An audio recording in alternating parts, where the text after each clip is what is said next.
Selamat pagi sahabat Tribuners yang kami hormati dan kami muliakan. Pagi hari ini Inspirasi Bisnis kita akan cerita sesuatu yang sangat menarik dan bisa menjadi inspirasi bagi kita semuanya ya, baik itu sebagai profesional maupun pengusaha, yaitu sukses menjalankan bisnis menjadi lebih baik jika turut menjaga kelestarian lingkungan. Artinya apa? Kita bisa mendapatkan profit, tetapi ada legasi yang kita bisa sumbangkan atau berikan kepada lingkungan atau negara kita, yaitu lingkungan yang baik dan alam yang baik di sekitar kita. Karena hidup kita bukan hanya diri kita sendiri, tetapi kita juga harus memperhatikan anak cucu kita, juga harus menjadi insan atau sumber daya manusia yang berkualitas dan bahagia, berkesinambungan ya. Jadi di studio pagi ini telah bersama kami yaitu Pak Usli Sarsi. Ya. Luar biasa. Selamat pagi Pak Usli. Selamat pagi semua. Pak Usli adalah CEO dari Mahkota Group Tbk dan beliau juga adalah Dewan Ketua Yayasan Sayangi Alam Indonesia. Di studio juga sudah hadir Pak Eko Pramudia, biasa disapa Pak Pram. Ya. Beliau adalah GM Karya Pratama Niaga Jaya dan Humas dari Yayasan Sayangi Alam Indonesia. Nah, selamat pagi Tribuners semua. Ya. Kita ketemu dalam suasana yang lain. Ya. Nah, ini menarik ini. Di sela-sela suksesnya bisnis yang dijalankan oleh Pak Usli bersama Mahkota Group, ini sebuah perusahaan grup sawit yang sudah Tbk, ada refinery, ada pabrik kelapa sawit, dan kemudian ada fokus di penelitian juga tentang pupuk kompos ya, yang berkaitan dengan ramah lingkungan, dan kemudian Pak Usli juga sangat concern di bidang pendidikan. Saat ini Mahkota Group juga ada sekolah ya, ada sekolah untuk sekolah menengah atas maupun sampai ke perguruan tinggi, dan ada berbagai macam jurusan, digitalization, ekonomi, manajemen bisnis sampai ke pertanian. Ini luar biasa. Nah ini Pak Usli, saya selalu mengingat apa yang disampaikan. Saya belajar banyak sebenarnya dari Pak Usli, guru saya juga ya.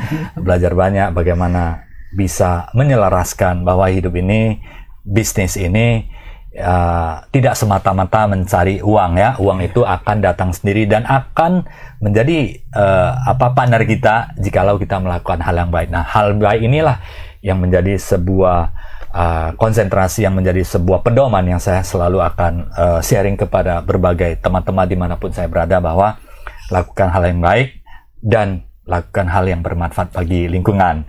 Dan hari ini bukan bahas di bisnis, tapi bagaimana yayasan yang disupport atau dibina oleh Pak Usli, yaitu Yayasan Sayangi Alam Indonesia. Kita akan dengar cerita banyak bagaimana bisa sinergi ya. Banyak mengatakan bahwa bisnis kita harus fokus supaya nanti profit cuan ya, manajemen berkembang dan sebagainya. Tetapi bagaimana ini bisa berkembang bisnis namun juga bisa selaras dengan alam, ada kegiatan-kegiatan sosial kemasyarakatan lingkungan yang dijalankan oleh perusahaan dan diimplementasi oleh Pak Usli ya. Jadi bagaimana menyeimbangkan ini, kita perlu tahu dan kita perlu belajar banyak, sehingga ini bisa dijadikan sebagai referensi, masukan bagi kita bersama bahwa untuk kegiatan sosial bisa selaras dengan bisnis, malah lebih banyak maju dan berkembang lagi ya. Kenapa bisa maju dan berkembang? Karena saat ini Mahkota Group yang sudah Tbk 2018 ini selalu, setiap tahunnya itu selalu yang setiap mendengar Public Expo selalu atau RUPS selalu adalah perkembangan pabrik tambah, tim tambah. Nah ini adalah hal yang menggembirakan ya, kebanggaan kita bersama. Pak Usli, tentunya kita mulai dari Yayasan Sayangi Alam Indonesia ya. Pak Usli bisa ceritakan sedikit bagaimana awal mulanya ini terbentuk dan apa sih visi dan misi dari Yayasan Sayangi Alam Indonesia ini untuk kedepannya? Silakan Pak Usli. Ya, terima kasih Pak Sinyet. Terima kasih sahabat Tribuners. Ya, memang saya dengan Pak Pram satu visi ya, baru bisa kita bagaimana di Yayasan Sayangi Alam Indonesia ini bisa kita misi kita sama, visi kita sama. Itu yang membuat kita bagaimana ya seperti misi kita katakan ada Green ya, Green itu Sayangi Alam Indonesia yang green.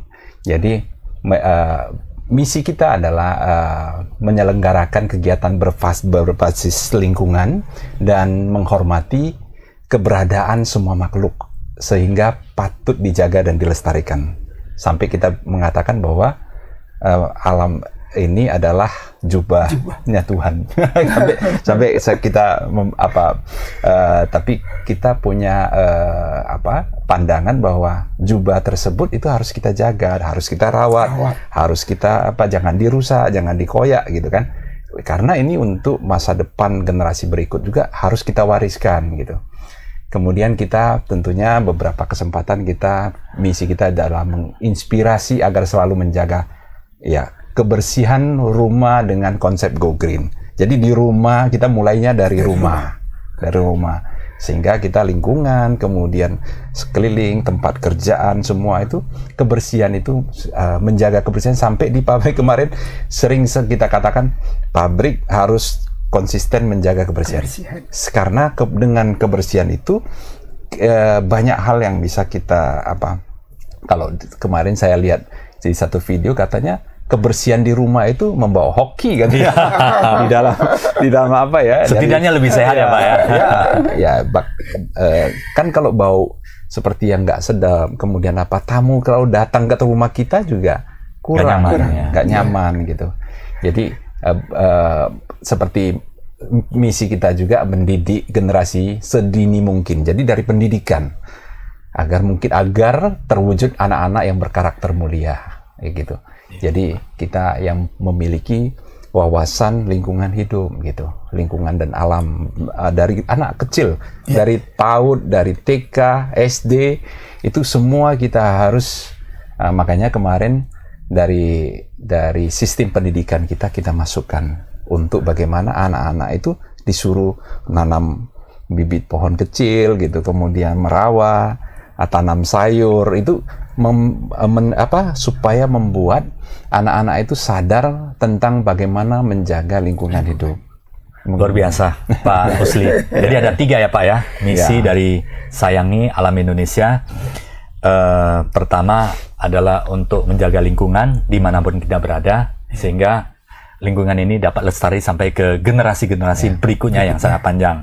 Kemudian yang kedua fokus kepada kebersihan ya, Go Green. Yang ketiga mulai dari rumah. Dimulai dari rumah ya, sahabat Tribuners, yang simple ya. Kita boleh aja, kita harus Go Green, bersih dari sana. Tapi karakter untuk bersih itu dimulai dari rumah. Kalau rumah kita tidak bersih, gimana mau jaga yang lain kan gitu ya? Saya sedikit pasin ya. Saya cerita tentang bagaimana Jepang itu dengan kebersihan saja pada Piala Dunia Qatar kemarin itu mendunia beritanya. Mereka nggak peduli disorot kamera atau enggak, mereka udah bersih karena mereka didikan mereka dari kecil sudah dididik untuk kebersihan. Pada saat Nagasaki dan Hiroshima dibom nuklir itu, mereka sudah berubah 180 derajat bagaimana merubah pendidikan itu ke arah karakter. Jadi mereka dari kecil itu sudah, kalau di sana itu yang membersihkan sekolah itu bukan khusus. Mereka anak-anak murid itu yang membersihkan. Jadi mereka sampai besar pun, sampai mereka profesional sebagai pemain sepak bola pun stadionnya itu dibersihkan gitu. Jadi orang bilang, karena disorot, enggak. Dari memang mau sorot enggak sorot, enggak masalah. Yang penting saya bersihkan. Itu tanggung jawab moral saya kepada stadion itu supaya bersih. Itu sampai karakternya ditanamkan sampai begitu. Luar biasa. Nah ini sahabat Tribuners, mudah-mudahan ini bisa kita contoh ambil yang baik ya, kita dapat implementasikan ya. Memang kalau kita tidak mulai dari hal yang kecil, mulai dari diri kita sendiri, mulai dari rumah kita sendiri, mustahil kita bisa berbuat untuk lingkungan yang lebih besar dimanapun kita berada. Nah karakter itu sangat penting seperti yang dicontohkan oleh Pak Usli. Sepak bola Qatar, Jepang itu konsen kepada kebersihan, dia otomatik ya dari memang dari dasar sudah dibangun seperti itu ya. That's why Jepang sangat terkenal dengan Kaizen dan 5S ya Pak. Nah, saya belajar banyak 5S, Seri, Seton, Seiso, Seketsu, Shitsuke. Bagaimana pabrik Toyota itu bisa clean ya. Kita tahu bahwa pabrik mobil itu kan oli banyak kan. Tapi dia bisa clean ya. Dia bisa clean dan bagaimana mereka pembersihan, ada atur waktu, pengaturannya Misalnya yang sudah lama, yang sudah sedang, mau di alokasi seperti apa untuk cara penyimpanannya, luar biasa.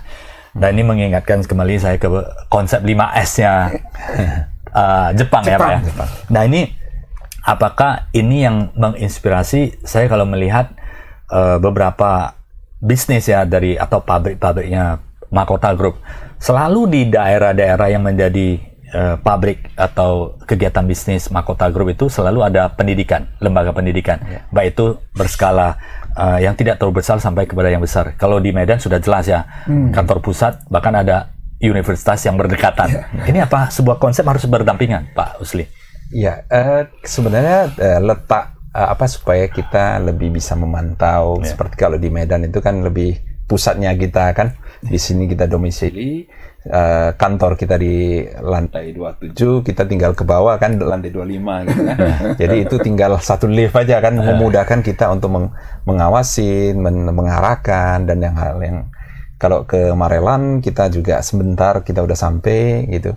Itu bagaimana memastikan semua kurikulum dan cara mendidik anak-anak itu kita pastikan harus berjalan sesuai dengan visi misi kita. Luar biasa. Jadi visi misi kalau saya lihat dari Makota Group TBK ini ada selaras dengan Yayasan Sayangi Alam Indonesia ya, di mana pendidikan karakter melalui pendidikan itu dikembangkan secara terus-menerus dari PAUD ya, dari PAUD sampai ke perguruan tinggi.